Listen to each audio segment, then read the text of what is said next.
Padmavati dikenal sebagai wanita tercantik pada masanya. Ia hidup bahagia setelah menikah dengan Raja Ratan Singh dari kerajaan Chittor. Namun, kabar tentang kecantikannya menyebar luas hingga ke telinga seorang raja ambisius dari Kesultanan Delhi bernama Alauddin Khalji. Sang raja yang serakah itu langsung terobsesi dan ingin memiliki Padmavati untuk dirinya sendiri. Di Afghanistan abad ke-13, Alauddin dikenal sebagai penguasa yang malas dan tamak. Ia dikelilingi oleh orang-orang yang mempertanyakan ambisinya untuk menaklukkan India, sementara dirinya sibuk berpesta dan bermalas-malasan. Keponakannya, Aadin, membangun sebuah gerbang megah yang dihiasi burung unta sebagai hadiah untuk putrinya, Marin Nisa. Saat Marin meminta bulu burung unta, sang ayah pun mengabulkan keinginannya. Alauddin yang terkesan dengan usaha Aadin, memberikan hadiah sebagai balasannya. Tapi karena ia terobsesi memiliki segala sesuatu yang berharga, ia malah meminta Marin untuk dinikahkan dengannya. Beruntung baginya, Marin terkesan dan menyetujui pernikahan itu. Perayaan pun dimulai. Namun, saat pesta tengah berlangsung, pengantin pria menghilang. Aadin ditemukan sedang bersama wanita lain. Ketika ditegur, ia malah menusuk orang yang menasihatinya. Ia lalu kembali ke pesta seolah tak terjadi apa-apa. Ketika akhirnya ia masuk ke kamar Marin, sang pengantin perempuan ketakutan. Ia tahu, Alauddin adalah pria yang akan melakukan apa saja demi mendapatkan apapun yang ia inginkan. Saat itu, Alauddin belum tahu bahwa harta paling berharga yang akan menguasai pikirannya berada jauh di seberang lautan. Putri singa, Padmavati. Di tanah kelahirannya, Padmavati sedang berburu rusa, tapi terus meleset dari sasaran. Sampai akhirnya, ia mengenai seorang pria yang ternyata adalah Raja Ratan Singh dari kerajaan Mewar. Ia terluka, dan Padmavati segera membantu merawatnya. Penduduk khawatir karena Raja Ratan tak kunjung kembali dari perburuan. Padmavati meminta seorang pengawal untuk memberitahu rakyat bahwa raja dalam keadaan selamat. Saat sedang istirahat, Raja Ratan teringat istrinya dulu, Negma, yang pernah memarahinya karena memberikan kalung mutiara berharga milik mereka kepada rakyat miskin. Mutiara itu sangat langka dan hanya bisa ditemukan di singa. Padmavati mengatakan bahwa mutiara semacam itu tidak bisa dibeli dengan uang. Hanya orang-orang terpilih yang bisa menemukannya. Seperti takdir yang membawa mereka bertemu. Raja Ganaron, ayah Padmavati, secara pribadi datang meminta maaf kepada Raja Ratan Singh karena putrinya secara tak sengaja telah melukainya saat berburu. Namun, setelah mengenal Ratan lebih dekat dan melihat betapa rendah hatinya, lebih suka tinggal di hutan daripada di istana, Raja Ganaron mulai menganggap Ratan sebagai bagian dari keluarganya. Padmavati memberikan mutiara yang ia janjikan kepada Ratan, tapi tetap bersikeras agar ia tidak pulang dulu karena lukanya belum sembuh. Ratan sendiri sudah jatuh cinta pada Padmavati. Ia pun melamarnya dan meminta restu dari ayah Padmavati. Setelah restu didapat, mereka berangkat ke Chittor, dan Ratan dengan bangga memperkenalkan Padmavati sebagai ratu barunya. Namun, kehadiran Padmavati tidak disambut hangat oleh istri pertama Ratan, Ratu Nagmati. Meski begitu, rakyat Chittor tetap merayakan kehadiran ratu baru mereka. Sementara itu, di wilayah lain, Jalin telah menaklukkan Kesultanan Delhi dan mendirikan dinasti Khalji, menjadikannya penguasa India. Namun, ancaman dari bangsa Mongol masih mengintai. Jumlah pasukan Mongol 2 kali lipat lebih besar, tetapi Aadin, keponakan Jalin, meyakini bahwa tekad dan keberanian lebih penting dari jumlah. Ia pun meminta izin untuk memimpin pertempuran melawan Mongol. Aadin berhasil mengalahkan pasukan Mongol, membuat namanya harum di seluruh Delhi. Kembali di Chittor, Padmavati mulai mencintai kerajaan barunya dan antusias mempersiapkan tarian khusus sebagai ratu baru. Ratan lalu membawanya ke sebuah kuil untuk bertemu dengan mentornya, Raghav Chedin. Raghav terpukau oleh kecantikan Padmavati, tapi ia juga ingin menguji kecerdasan dan moralnya. Setelah melihat betapa bijak dan cerdasnya Padmavati dalam menjawab, Raghav memberkatinya. Padmavati pun mulai menari di hadapan Ratu Nagmati dan yang lain. Ratan merasa sangat beruntung memiliki Padmavati dan berjanji akan memenuhi semua keinginannya. Ia bahagia hanya dengan bersamanya. Namun, suatu malam saat mereka sedang berbicara di kamar, Padmavati merasa ada yang mengintai. Ratan melemparkan pisaunya ke arah pintu, tapi tak menemukan siapapun. Saat diperiksa, pisaunya berlumuran darah. Padmavati mencium bau darah itu dan berkata baunya seperti kayu cendana. Ratan lalu memerintahkan bawahannya untuk mencari pelaku. Ternyata, yang mengintai adalah seorang mata-mata, dan pisau itu milik pembunuh bayaran yang dikirim oleh musuh. Ratan memutuskan untuk mengurungnya di ruang bawah tanah. Namun, Padmavati menyarankan agar orang itu diusir dari tanah Chitor sepenuhnya. Sebelum pergi, Raghav bersumpah akan membakar seluruh kerajaan Ratan sebagai bentuk balas dendam. Di sisi lain, seorang kerabat Ratan mencoba memperingatkannya tentang Alauddin, yang kini memerintah Delhi. Ia sangat serakah, menjarah kerajaan lain tanpa izin dan membawa semua harta rampasan ke provinsinya sendiri, bukan ke ibu kota Jalin. Di Delhi, Jalaluddin hanya menganggap Aladdin sebagai alat demi kejayaan kesultanan. Tapi kali ini, ia memutuskan pergi ke Kala untuk mengambil permata yang pernah dijanjikan Aladdin kepadanya. Sementara itu, Aladdin sedang mencoba merayu putri kerajaan di Eri, kerajaan yang baru saja ditaklukkannya setelah ia menyerbu wilayah itu dan merampas semua harta benda mereka. Jalaluddin tiba di Kala secara diam-diam, sesuai permintaan Aladdin. Ia disambut hangat, dan Aladdin mengaku bahwa ia menyimpan seluruh harta rampasan, kecuali satu, sebuah batu permata indah yang tergantung di lehernya. Namun perhatian Jalaluddin langsung tertuju ke permata itu. Tanpa ragu, ia merampasnya dari leher Aladdin, karena menurutnya semua benda berharga adalah milik sang kaisar. Sebagai balasan, Jalaluddin memberikan seorang budak baru kepada Aladdin bernama Malik Kafar. Aladdin ingin menguji kesetiaan Malik. Ia memerintahkannya untuk membunuh 2 menteri setia Jalaluddin. Awalnya, Jalaluddin mengira itu hanya lelucon. Namun, Malik tiba-tiba membuka cadarnya dan tanpa ragu membunuh kedua menteri itu di tempat. Tindakan brutal itu membuat Aladdin semakin bersemangat. Ia lalu memberi isyarat kepada Ichar untuk bertindak. Ichar pun segera menusuk Jalaluddin dari belakang. Aladdin lalu kembali ke Delhi dengan kepala Jalaluddin ditancapkan di tombak. Keponakannya, Adat Khan, sangat terkejut dan menyebut Aladdin sebagai pengkhianat. Namun, penyair istana bernama Amir Krah justru berkata bahwa sejarah akan menilai ini sebagai tindakan yang diperlukan demi kestabilan kekuasaan.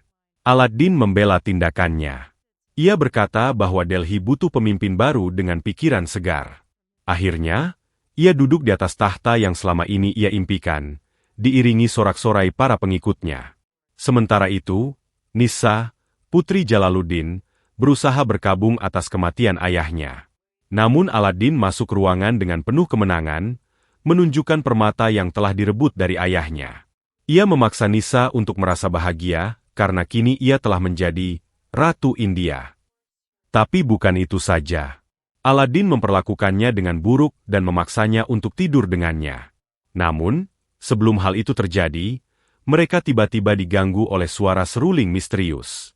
Aladdin pun penasaran dan ingin bertemu dengan pria yang memainkan seruling itu. Keesokan harinya, Aladdin sangat terkesan dengan bakat musik Raghav. Ia ingin Raghav tinggal di istana dan menjadi bagian dari lingkaran dalamnya. Namun, Raghav justru lebih tertarik menggali masa lalu Aladdin. Ia berhasil menebak banyak hal tentang Aladdin dengan tepat. Raghav lalu menyatakan bahwa Aladdin ditakdirkan untuk menguasai dunia, tapi hanya jika ia memiliki wanita tercantik di dunia di sisinya. Ia menggambarkan sosok wanita itu dengan detail, Padmavati. Aladdin awalnya tak percaya bahwa wanita secantik itu benar-benar ada. Tapi Raghav meyakinkannya bahwa Padmavati memang seindah yang diceritakan, dan jika Aladdin bisa memilikinya, tak ada satupun yang bisa menghalangi kekuasaannya. Bahkan, dia bisa menjadi abadi. Terobsesi, Aladdin mengirim pesan kepada Raja Ratan Singh, mengundangnya ke Delhi bersama keluarganya. Ia berpura-pura ingin menjalin hubungan baik dan menawarkan perlindungan dari Kesultanan Delhi. Tapi Ratan menolak dengan tegas. Ia berkata bahwa ia mampu melindungi kerajaannya sendiri tanpa campur tangan dari siapapun. Penolakan ini membuat Aladdin marah besar. Ia segera memerintahkan pasukannya untuk bersiap berperang. Salah satu penasihatnya, seorang barones, mengkritik tindakannya. Ia menganggap Aladdin terlalu memaksakan kehendak demi wanita yang bahkan sudah bersuami. Namun, Aladdin tak peduli. Ia telah memenangkan banyak peperangan sebelumnya, dan baginya, berperang lagi demi mendapatkan kecantikan tertinggi bukan masalah. Di Chitor, Padmavati mendengar suara yang mencurigakan dari kejauhan. Ia lalu mengikuti Ratan ke atas benteng, dan dari sana mereka melihat pasukan Aladdin sedang mendekat. Ratan segera bersiap menghadapi serangan. Ia bekerja sama dengan komandannya, Gord, dan memintanya menghubungi para raja sahabat untuk membantu, karena jumlah pasukan mereka terlalu kecil untuk melawan kekuatan Aladdin sendirian. Dengan gagah berani, Ratan berdiri di barisan depan pasukannya dan meluncurkan hujan panah ke arah pasukan Khalji, yang membuat mereka tertahan sejenak. Sementara itu, Raghav memperingatkan bahwa menembus tembok Chitor hampir mustahil. Namun penasihat perang Aladdin, Ulakan, mencoba strategi lain. Ia mengirim sebagian pasukan untuk mendekati benteng lewat jalur tersembunyi. Tapi pasukan itu justru terperosok ke dalam pasir dan hilang begitu saja. Aladdin geram. Ia mulai meragukan Raghav dan mempertanyakan kesetiaannya. Ia bersumpah akan menghancurkan Raghav jika ternyata Padmavati tidak seindah yang ia klaim. Aladdin telah mendirikan kemah besar di luar benteng Chitor. Ratan Singh tahu ini hanyalah taktik untuk menakut-nakuti mereka. Tapi ia tidak gentar. Sebaliknya, ia memerintahkan Gora untuk memastikan bahwa Chitor tetap merayakan festival Diwali minggu depan dengan sangat meriah, agar Aladdin sadar bahwa rakyat Chitor tidak bisa dihancurkan begitu saja. Saat Diwali tiba, seluruh kota Chitor bersinar dengan cahaya dan kegembiraan. Namun, Ratu Nagmati justru mengurung diri, merasa tidak pantas berpesta di saat musuh ada di depan pintu. Padmavati mencoba menghiburnya, mengatakan bahwa pasukan musuh hanyalah penjaga yang tidak akan bisa masuk ataupun pergi tanpa izin mereka. Sementara itu di kemah, Aladdin merasa geram karena namanya tidak tercatat dalam buku sejarah yang ia baca. Ia merobek halaman itu dan memerintahkan Ulug untuk memutus semua jalur makanan dan air ke Chitor. Ia juga mengirim pesan ancaman kepada para penguasa kerajaan lain. Siapapun yang membantu Ratan akan berhadapan langsung dengan murkanya. Namun, semakin lama pengepungan berlangsung, pasukannya mulai gelisah. Sudah 2 bulan mereka meninggalkan Delhi, dan belum ada kemajuan berarti.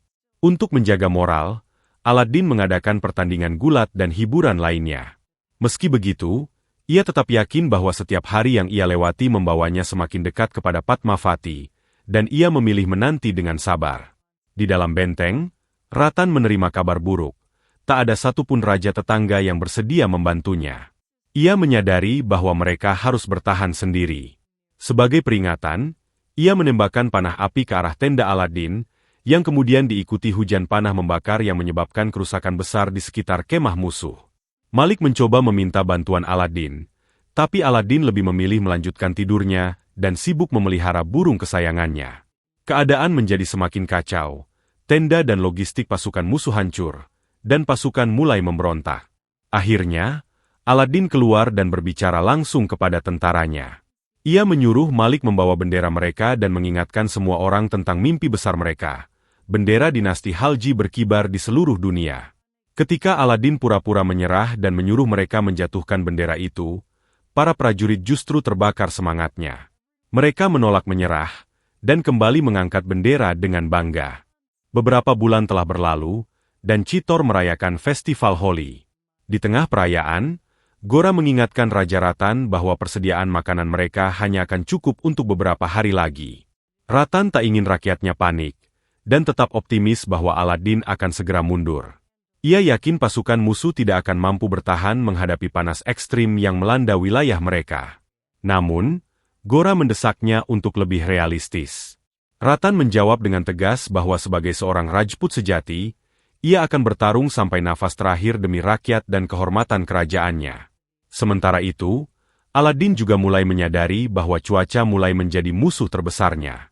Sebelum situasi makin memburuk, ia menyuruh Malik mengirim pesan gencatan senjata kepada Ratan. Ia berdalih ingin merayakan Holi bersama para Rajput. Padmavati sangat senang karena ini akan menjadi perayaan Holi pertamanya bersama Ratan. Mereka saling mencintai dan menikmati momen bersama tanpa curiga.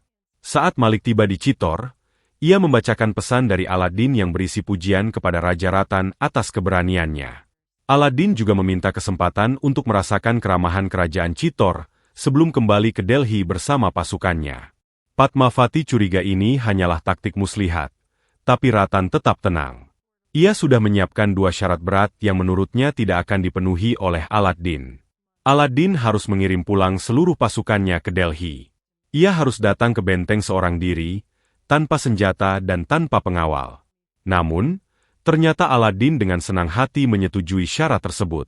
Ia menyuruh pasukannya mundur cukup jauh agar terlihat seperti benar-benar kembali ke Delhi, walau sebenarnya tetap siaga. Antusiasme Aladdin memuncak. Ia merasa momen untuk memiliki Padmavati sudah semakin dekat. Namun, ia marah besar ketika Malik menyampaikan adanya rumor bahwa rakyat mulai meragukan klaimnya atas tahta. Ia percaya tak ada orang lain yang pantas menduduki tahta selain dirinya. Saat hari yang ditentukan tiba, Aladdin dengan mudah masuk ke benteng Chitor sendirian. Ia sangat senang saat akhirnya bertemu Raja Ratan. Dengan sikap bersahabat, ia menyerahkan pedangnya dan meminta untuk diperlakukan seperti seorang tamu dan teman. Mereka pun menghabiskan sepanjang hari bersama. Namun, lama-kelamaan Aladdin mulai gelisah dan penasaran dengan isi istana. Ia pun menyampaikan keinginannya untuk bertemu keluarga raja, secara khusus menyebut nama Padmavati. Permintaan itu sontak membuat para pengawal Chitor mencabut pedang dan mengarahkannya ke leher Aladdin. Tapi Ratan menghentikan mereka. Sebagai seorang Rajput, Ratan tahu betul aturan kehormatan. Tamu, bahkan musuh, harus diperlakukan dengan respek selama berada di bawah perlindungan istana. Padmavati awalnya memutuskan untuk menunjukkan wajahnya kepada Aladdin demi mencegah perang. Namun, keputusan itu membuat Ratan marah. Sebagai ratu, Padmavati ingin mengambil tanggung jawabnya, tapi Ratan telah bersumpah melindungi dirinya dan rakyatnya, apapun risikonya. Aladdin diberitahu bahwa Ratan akan membantunya melihat Padmavati. Namun, saat Aladdin datang, ia hanya melihat sekilas wajah Padmavati dari kejauhan, diselimuti asap, sebelum tirai segera dijatuhkan kembali. Aladdin kemudian mengundang Ratan makan malam di tendanya sebelum kembali ke Delhi. Meskipun Padmavati khawatir karena ada badai, Ratan tetap pergi, terlalu bangga untuk menolak. Dia datang ke tenda Aladdin tanpa senjata, hanya ditemani beberapa prajurit. Dalam pertemuan itu, Aladdin mengenang semua yang telah ia korbankan selama berkemah di Chitor. Ia lalu menyatakan niatnya membawa Ratan ke Delhi. Ratan merasa seharusnya Aladdin tidak menculik tamu yang datang tanpa senjata. Tapi Aladdin merasa tindakannya sah karena Padmavati tidak memenuhi janji memperlihatkan wajahnya. Ia menyebut bahwa satu-satunya cara membawa Padmavati ke Delhi adalah dengan menjadikan Ratan sebagai tawanan. Aladdin juga mengungkap bahwa Raghav telah bekerja sama dengannya sejak awal. Sementara itu, Hanor Basa meminta Padmavati tetap tinggal di istana demi keselamatan selama badai. Tapi Padmavati bersikeras menunggu hingga Ratan kembali. Gora mulai curiga karena Ratan tak kunjung kembali dan masuk ke tenda kosong. Ternyata, Ratan telah dibawa diam-diam oleh pasukan Aladdin melalui jalur lain. Di tengah badai, Raghav menyampaikan pesan kepada Gora. Jika Padmavati ingin suaminya selamat, dia harus datang ke Delhi. Di istana, Maghma memanggil rapat. Ia marah dan menyalahkan kecantikan Padmavati atas semua masalah ini, bahkan ingin menghukumnya karena dianggap menyebabkan Ratan dalam bahaya. Tapi Padmavati membela diri. Mengapa aku disalahkan karena kecantikan? Bukankah orang yang memandang dengan niat jahat yang seharusnya dipersalahkan? Maghma ingin Padmavati pergi ke Delhi untuk menyelamatkan Ratan. Tapi para wanita istana menolak keras.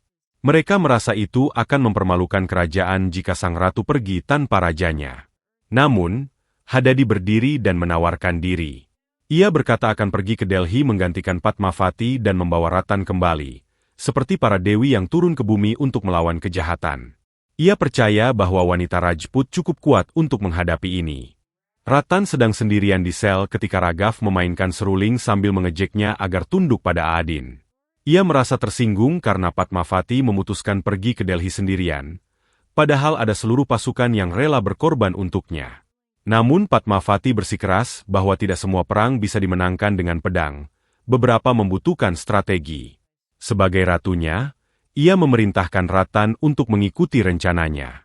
Aladdin menerima pesan dari Padmavati, yang setuju datang bersama 800 wanita jika ia diizinkan bertemu Ratan terlebih dahulu. Aladdin setuju pada semua syaratnya, termasuk yang terakhir. ia harus menyerahkan kepala Raf. Setelah membunuh Raf, Aladin menunjukkan kepalanya dan meminta maaf telah meragukan Padmavati, lalu berjanji akan patuh padanya. Ia menyuruh bersiap untuk keberangkatan, karena Padmavati ingin bertemu Ratan sebelum menemuinya. Saat Padmavati menuju Delhi, Aladin merayakan kemenangannya dengan puisi, merasa dirinya jatuh cinta. Ketika seseorang tidak mengerti puisinya, ia disebut pengecut. Tersinggung, Aladin mulai merencanakan cara merebut tahta di tengah kegembiraan menyambut kedatangan Padmavati. Malam itu dirayakan dengan musik dan tarian. Namun di akhir acara, beberapa panah beracun mengenai Aladin hingga ia jatuh. Ia masih bernapas tapi terluka parah. Malik segera merawatnya. Saat Aladin tidak sadarkan diri, seseorang membisikkan dendam karena Jalin telah dibunuh. Tiba-tiba, Aladin sadar dan mencekik orang itu dengan satu tangan. Padmavati ingin tiba di kerajaan saat semua orang sedang berdoa, agar lebih mudah bertemu dengan Ratan. Malik membawa kabar bahwa Padmavati akan datang keesokan paginya, namun ia sedang tidak sehat untuk menyambutnya langsung. Maka Meisa menawarkan diri untuk menyambut Padmavati, karena sang ratu juga tidak ingin ada pria yang mendekati Padmavati saat ia tiba. Marinisa akhirnya mengerti kenapa semua orang begitu terpikat oleh kecantikan Padmavati. Sementara itu, Padmavati tidak peduli dengan penampilan atau perasaan dirinya, dan merasa bersalah karena pernah mencoba menghancurkan rumah tangga orang lain. Ia mengingatkan Marisa soal kesepakatan mereka, bahwa ia berhak bertemu Ratan lebih dulu, ditemani Gora dan Sujin Singh.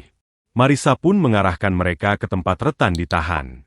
Aladin menunggu dengan sabar, meski kesakitan, demi bisa bertemu cinta sejatinya. Ketika Padmavati datang dan memanggil Ratan di dalam sel, Ratan malah marah. Ia kecewa Padmavati datang hanya untuk menyelamatkannya. Ratan bersikeras tidak ingin tunduk pada Aladin, dan meminta Marisa agar membebaskannya. Marisa lalu menyuruh penjaga untuk memberitahu Aladin bahwa ia akan membawa Padmavati kepadanya. Tapi saat hanya berdua, ia diam-diam berbisik pada Padmavati bahwa ia berencana membantu mereka kabur tanpa diketahui siapapun. Padmavati bingung kenapa Marisa membantunya, dan Marisa mengaku ia hanya ingin mencegah suaminya mencuri istri orang lain. Padmavati menyetujui rencana itu, tapi Ratan menolak kabur diam-diam. Ia tak ingin kehilangan harga diri dengan melarikan diri dari tempat musuh. Prinsipnya lebih penting, bahkan jika harus mempertaruhkan nyawa. Ratan pergi menemui Aladin yang sedang terluka dan menunggu sendirian kedatangan Padmavati. Ratan menyatakan dengan tegas bahwa dia akan membawa istrinya pergi ke tempat aman, tepat di bawah hidung Aladin. Ia juga mengatakan bahwa ia tidak berniat membunuh siapapun saat ini, karena para Rajput tidak menyerang musuh yang sedang terluka. Namun, ia menantang Aladin untuk bersiap bertarung begitu ia pulih. Dengan bantuan Marin, Ratan dan Padmavati mencoba melarikan diri dengan cepat. Gora memilih untuk tetap tinggal dan menghadang musuh agar jalan mereka aman. Saat kabar tentang pelarian ini sampai ke tentara Aladin, mereka langsung bergerak untuk menghentikannya. Namun, wanita-wanita yang dibawa Padmavati ternyata adalah para prajurit perempuan yang langsung melawan dan menahan tentara Aladin. Hadati berterima kasih kepada Meisa sebelum melarikan diri bersama Ratan dan Padmavati ke tempat aman. Sementara itu, Malik memberitahu Aladin bahwa Marin telah berkhianat. Aladin sangat terpukul dan merasa bahwa cinta memang bukan takdirnya. Ia marah karena orang-orang terdekatnya justru paling menyakitinya. Aladin memanggil Marin untuk menghukumnya. Meski masih mencintainya, ia menjatuhkan hukuman penjara bawah tanah seumur hidup dan melampiaskan amarahnya sebelum meninggalkannya. Marin hanya berharap satu hal, agar semua impian Aladin tercapai, kecuali keinginannya memiliki Padmavati. Ratan dan Padmavati berhasil kembali ke Chitor disambut dengan sorakan dan pujian atas keberanian Padmavati. Ia bahkan dibandingkan dengan legenda Chitrangada, wanita yang berhasil membawa suaminya kembali dari kematian. Namun, Ratan merasa bahwa ini bukan saatnya untuk merayakan, melainkan untuk mengenang para pahlawan seperti Gora dan Badal yang telah gugur di medan perang demi Chitor. Padmavati menemui Kanwarbasa dan meminta maaf karena tak bisa menyelamatkan putranya, Badal.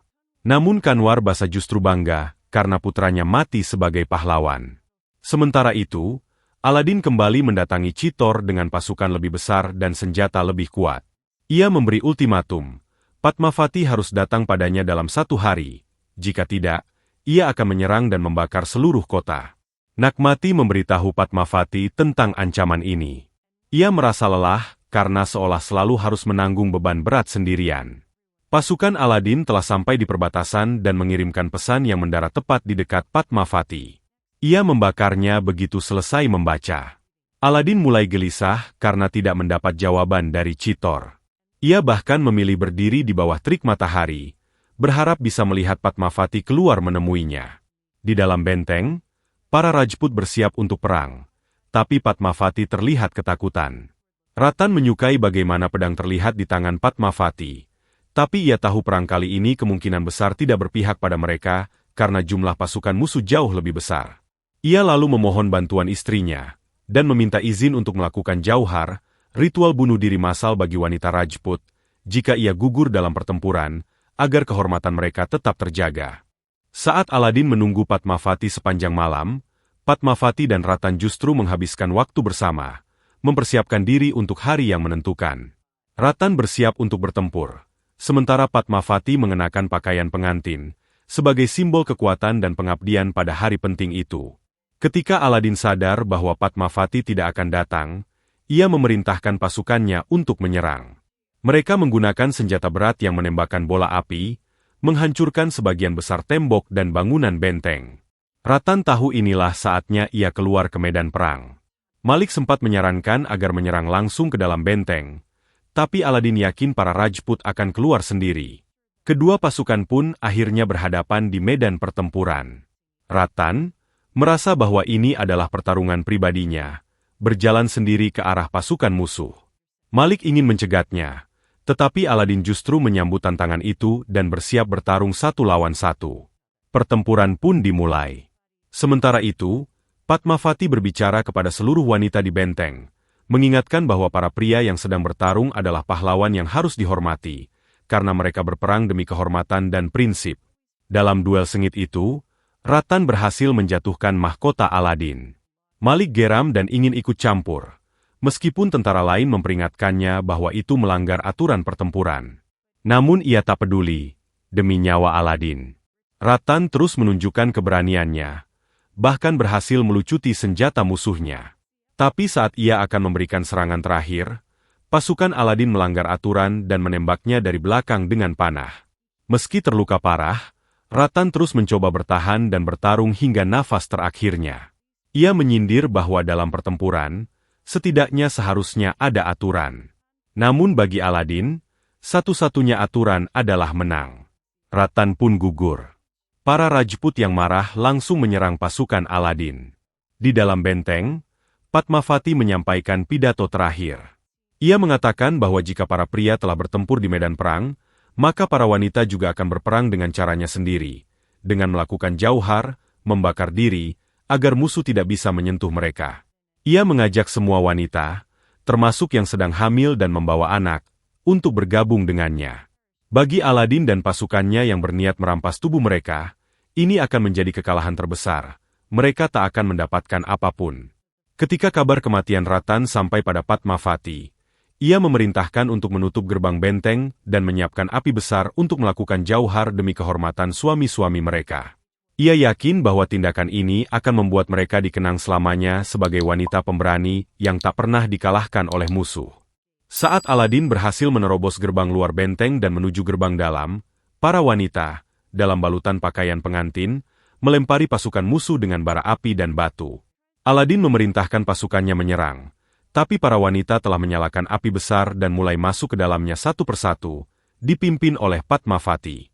Aladin mencoba mencari jalur lain, namun terlambat.